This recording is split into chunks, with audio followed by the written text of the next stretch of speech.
Simi foundation एक multi management institute है जो कि हरियाणा के गुड़गांव में स्थापित है।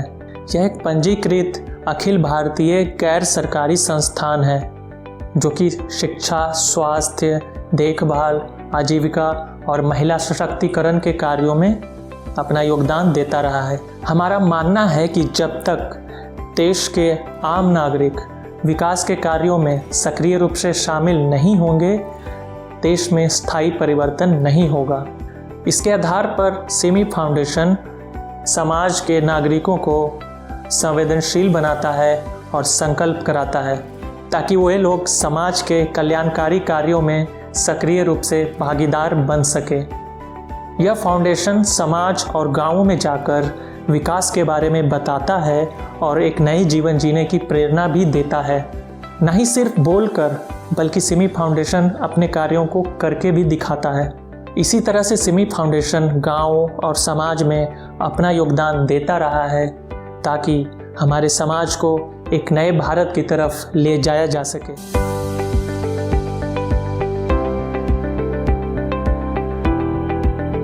हमारे बीच में हमारे पटौदी सिविल हॉस्पिटल की सर्वे सर्वा SMO मैडम नीरू यादव जी,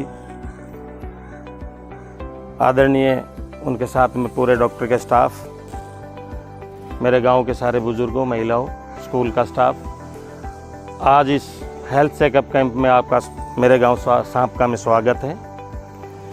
और मैं उम्मीद करता हूं कि आप जैसों का सहयोग मिलता रहेगा और गांव की सेवा स्वास्थ्य के उसमें होती रहेगी। आप इसी तरह हमारा सहयोग करते रहें। आपका इस गांव में स्वागत है। बहुत बहुत आभार।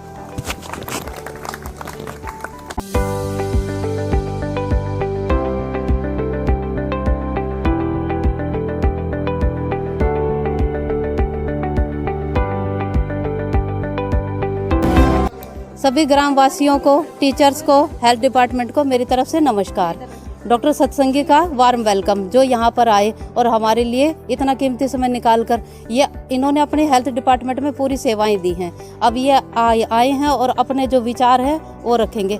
ये जो हेल्थ डिपार्टमेंट है ये समय समय पर हेल्थ के जो कैंप है वो लगाता रहता है ताकि आम लोगों को फ़ायदा मिल सके, क्योंकि यहाँ से कुछ लोग हैं नहीं जा सकते या असमर्थता होता है, किसी वजह से कुछ ना कुछ प्रॉब्लम रहती है। लेकिन हमारी यही कोशिश रहती है कि हेल्थ डिपार्टमेंट की तरफ से यही कोशिश रहती है कि जितने भी जो बंदे हैं सबको हेल्थ की सुविधाएं मिलती रही और उनको जितने प्रोग्राम पॉलिसीज हैं सबको बेनिफिट मिलता रहे।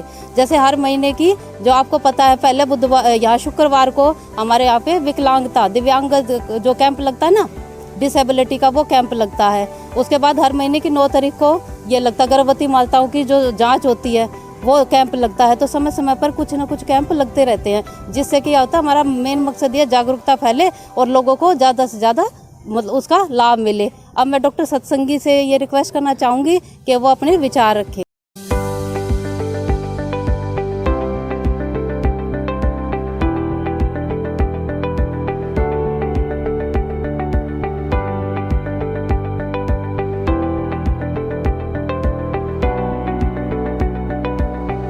सबसे पहले डॉक्टर साहब, टीचर्स और ग्रामवासी सबको मेरी तरफ से नमस्कार। तो सबसे पहली बात है कि हेल्थ अवेयरनेस होती क्या है, हम क्यों इस चीज़ के पीछे भाग रहे हैं कि हेल्थ अवेयरनेस। सरकार ने स्पेशल एक पोस्ट क्रिएट की है, मैडम हैं, कि आप जागरूकता फैलाओ। स्वस्थ होना बहुत बड़ी बात है और वो चीज़ हमें पता होनी चाहिए, क्योंकि जब हमें पता होगा कि मेरे में प्रॉब्लम क्या है तभी हम ये महसूस कर पाएंगे कि इस चीज़ का मैं जाके कहीं से इलाज लूँ। जब यही नहीं पता होगा कि मैं स्वस्थ नहीं हूँ तो इलाज में क्या लूँगा। तो ये तो आई कि हेल्थ बेसिकली होती क्या है। अब दूसरी बात आती है कि फिर मेरे को ये पता होना चाहिए कि मैं कहाँ से अपना इलाज लूँ, कहाँ जाऊँ। हमारे यहाँ पे सेंटर होते हैं, PHC होती हैं, CHC होती हैं।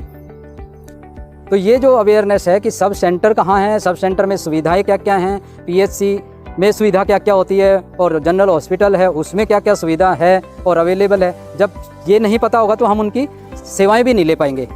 और अचानक कुछ भी होता है फिर, क्योंकि हमें पता ही नहीं है, तो कुछ ना कुछ गलत घटेगा। और उस चीज़ को रोकने के लिए इस अवेयरनेस की आवश्यकता पड़ी। और हेल्थ अवेयरनेस का मीनिंग ही यही है कि हम आपके विचारों को चेंज करें कि अपनी बॉडी के प्रति और हेल्थ सर्विस के प्रति तो टाइम पे डॉक्टर के पास पहुंचना बहुत ज़रूरी है, क्योंकि डॉक्टर के पास भी तो अपना समय हो ना इलाज करने का, उसकी बीमारी पकड़ने का, और दवाई के पास भी टाइम हो कि अपना एक्शन दिखाने का, कि इंजेक्शन लगा दिया वो कम से कम 3 से 4-5 घंटे लेगा अपना असर दिखाने में।